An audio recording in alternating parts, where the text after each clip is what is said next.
কাদের? আমাদের। সেই দিনকে বাস্তবায়ন করার কথাই আল্লাহ তাআলা বলেন, খবরদার এই দিনকে বাস্তবায়নের ব্যাপারে তোমাদের মধ্যে যেন কোনো ধরনের ভিন্নতা সৃষ্টি না হয়। সবাই একমত হয়ে এই দিনকে বিজয় করার চেষ্টা করবে, এটা তোমাদের উপরে ফরজ। এটা কি?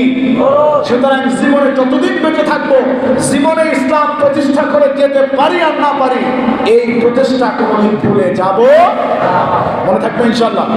কেননা এই দিন প্রতিষ্ঠা করবো এই জন্যই, এই দিনের ভিতরে কোনো অপূর্ণতা নাই, এমন কোনো বিধান নাই যে আল্লাহ তাআলা এই দিনের মধ্যে দেন নাই। আল্লাহ তাআলা কি চমৎকার করে বলেন, আল-ইয়াউমা আকমালতু লাকুম দীনাকুম ওয়া আতমামতু আলাইকুম নি'মাতি ওয়া রাদিতু লাকুমুল ইসলাম দীনা। বিদায় হজের ভাষণে আপনার আমার নবী বলেন, আল-ইয়াউমা, আজ এই দিনে, আকমালতু লাকুম, তোমাদের জন্য পূর্ণ করে দিলাম, ক্লিয়ার, আর কিছু বাদ নাই, কিছু বাকি নাই, এর মধ্যে এমন কোনো বিধান নাই আমি আল্লাহ তাআলা এর মধ্যে দেন নাই। ওয়া রাদিতু লাকুমুল ইসলাম দীনা, এবং দিন ইসলামকে তোমাদের জীবন বিধান হিসেবে আজকে মনোনীত করে গেলাম। বিদায় হজের ভাষণের কথা। শুধু তাই না, এরপর আল্লাহ তাআলা বলেন, এই বিধানের মধ্যে কোনো কিছু আল্লাহ তাআলা বাদ রাখেন নাই, তোমাদের যা লাগবে আমি তার মধ্যে দিয়ে দিয়েছি। ওয়া নাযালনা আলাইকাল কিতাবা তিবয়ানান লিকুল্লি শাই। কি লাগবে তোমার, কোন জিনিসটা লাগবে তোমার, এমন কিছু নাই যাই দিনের মধ্যে বা ইসলামের মধ্যে আল্লাহ দিয়ে দেন নাই। আছে নাকি এমন কিছু? খুঁজে বের করুন, দেখুন যে আল্লাহ এই বিধানটা কোনোভাবে এই কোরআনের মধ্যে টাচ করেন নাই। সুতরাং কোরআন ছাড়া জীবন বরবাদ, কোরআন ছাড়া আপনার আমার জীবন নিষ্ফল, কোরআন ছাড়া আপনার আমার ইহকালও নাই, পরকালও নাই। সুতরাং যদি ইহকাল এবং পরকালের মধ্যে যদি শান্তি পেতে চাই, মুক্তি পেতে চাই, শান্তিতে মানুষদেরকে থাকতে দিতে চাই, জীবনের মধ্যে দিনকে বাস্তবায়ন করা ছাড়া আমাদের আর কোনো বিকল্প নাই। এই দিনের দাওয়াতের ব্যাপারে রাসূলুল্লাহ সাল্লাল্লাহু আলাইহি ওয়াসাল্লামকে আল্লাহ তাআলা বলেন, হে নবী, আপনি এই দিনের দাওয়াত দেন মানুষের কাছে। কি করেন? দাওয়াত দেন। আপনি নিজে তো পালন করতেছেন, মানুষদেরকেও আপনি দাওয়াত দেন। ইয়া আইয়ুহার রাসূল বাল্লিগ মা উনজিলা ইলাইকা মির রাব্বিক।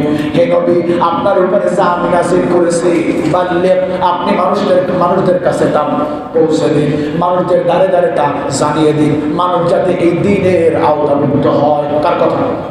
সুতরাং দিন শুধু আমি মানব না, নামাজ শুধু আমি পড়বো না, রোজা শুধু আমি নিজেই রাখবো না, আমার প্রতিবেশী, আমার এলাকাবাসী, আমার মহল্লাবাসী সবাই মিলে যাতে এই দ্বীনের দাওয়াতের মধ্যে মানুষদেরকে শামিল করতে পারি, এই কাজ করা আমাদের দরকার আছে না নাই? এই কাজের মধ্যে ইঙ্গিত করে দ্বীনের দাওয়াত দেওয়া ফরজ। দ্বীনের দাওয়াত দেওয়া, যেটাকে তাবলীগ বলা হয়। তাবলীগ কি বলা হয়? তাবলীগ, ইসলামের তাবলীগ করা হলো ফরজ। বললেন এই দ্বীনের দাওয়াত তুমি দাও। ইয়া আইয়ুহার রাসূল, হে রাসূল, বাল্লিগু, তুমি তাবলীগ করো, তাবলীগ করো, মা উনজিলা, আমি যা তোমার উপরে নাযিল করেছি, ইলাইকা, আপনার উপরে, মির রাব্বিক, আমি রবের পক্ষ থেকে আপনার উপরে যা যা বিধান নাযিল করেছি, সমস্ত বিধানের দাওয়াত আপনি মানুষের কাছে পৌঁছে দিন। কথাটা কার? এখন এই কোরআনের মধ্যে থেকে শুধু নামাজের দাওয়াত দেবো, এই কোরআনের মধ্যে থেকে শুধু হজের দাওয়াত দেবো? কোরআনের পুঙ্খানো যত বিধান আছে সমস্ত বিধান মানুষের কাছে পৌঁছাতে হবে, নাকি হাইলাইট করে দেবো? কিছু জিনিস হাইড করে দেবো, এই জিনিসটা এখন বলার দরকার নাই, এই জিনিসটা তখন বলার দরকার নাই। কোনো এক সময় মানুষেরা বলতো, হুজুর এখন এইভাবে ওয়াজ করেন না, এই কথাগুলি বলেন না, এখন সময় বেশি ভালো না। মানুষ বলতো না? আমাদের সময়ের চাইতেও কিন্তু রাসূলের জামানার সময়টা অনেক খারাপ ছিল। তিনি ছিলেন একজন, তারপরেও আল্লাহ যখন যেই বিধান নাযিল করেছেন সমস্ত বিধানগুলি কিন্তু তিনি মানুষের কাছে দাওয়াত স্বরূপ পৌঁছে দিয়েছেন। হে মানুষেরা, এখন এটা করা যাবে না, এখন এটা করা যাবে না, এখন এটা করা যাবে না। যখন মানুষের উপরে মদ নিয়ে হোলি খেলতো, হোলি, তখন আল্লাহ তাআলা কিন্তু বলেছেন, হে নবী, আপনি তাদেরকে বলুন মদ যেন তারা না খায়, কারণ এটা খাইলে তাদের মধ্যে উপকারের চাইতে অপকারটাই বেশি। উপকার আছে ঠিকই, তবে অপকারের সংখ্যাটাই বেশি। মানুষেরা কেউ বললো যেহেতু অপকার আছে ছেড়ে দেই আমরা, অপকার যেহেতু আছে আমরা ছেড়ে দিই। কিছু মানুষ ছাড়লো, কিছু মানুষ ছাড়লো না। পরবর্তীতে আল্লাহ তাআলা বললেন না, শুধু তার এভাবে বললে তারা ছাড়বে না। যখন নামাজের মধ্যে দাঁড়িয়ে আবল তাবল পড়তে শুরু করলেন, সূরা কাফিরুনের মধ্যে এলোমেলো পড়তে শুরু করলেন, তখন আল্লাহ তাআলা ডাইরেক্ট মদ খাওয়াকে হারাম করলেন। রাসূল সাল্লাল্লাহু আলাইহি ওয়াসাল্লাম মদের হারামের বিপক্ষে, হারামের পক্ষে তিনি মানুষদেরকে বললেন না, এই মদ তোমাদের জন্য হারাম, এটা খাওয়া যাবে না। তাকে রাসূল বলে যেহেতু সবাই স্বীকার করছেন, বললেন সামি'না ওয়া আতা'না, হে নবী আপনার কাছ থেকে শুনলাম আর এখনই আমরা মন ছেড়ে দিলাম। সুবহানাল্লাহ। কিন্তু আমাদের অভ্যাসটা কি? আমরা হাজারো দিন শুনি, হাজারো মাস শুনি, বছর শুনি, মসজিদে শুনি, মাহফিলে শুনি, বহু জায়গায় শুনি, কিন্তু তারপরও দিনকে আমরা মানতে পারতেছি না। কেন পারতেছি না?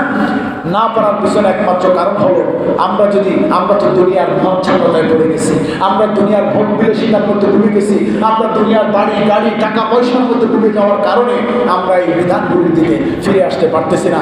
আসলে আমরা সবাই মিলে যেন আল্লাহর দ্বীনকে প্রতিষ্ঠা করতে পারি এবং দ্বীনের দাওয়াত যেমন আল্লাহ তাআলা ফরজ করে দিয়েছে, প্রত্যেকের কানে কানে, দাঁড়ে দাঁড়ে, বাড়িতে বাড়িতে, মহল্লায় মহল্লায় আমরা দ্বীনের দাওয়াতকে পৌঁছে দিতে পারি। আল্লাহ তাআলা আমাদেরকে তৌফিক দান করুন।